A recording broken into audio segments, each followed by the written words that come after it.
Hi, family and friends. I would like to plant another seed of hope in your heart today. Here in Colossians chapter 2, verse 10, Paul writes something very interesting.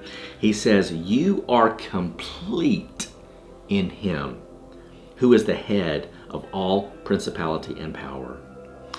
And right before that, verse 9, it says, "In him, in Jesus, dwells all the fullness of the Godhead bodily."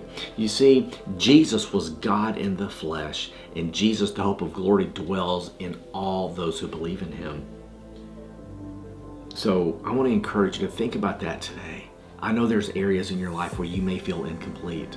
Maybe it's relationships, maybe it's finances, maybe it's your health, maybe it's your mental health.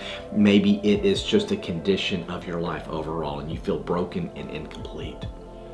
But family, Jesus in you is full of grace and truth, mercy, love, and hope, and he makes you complete from the inside out. Trust in him. Walk with him, commune with him today, and let his love complete you. God bless you.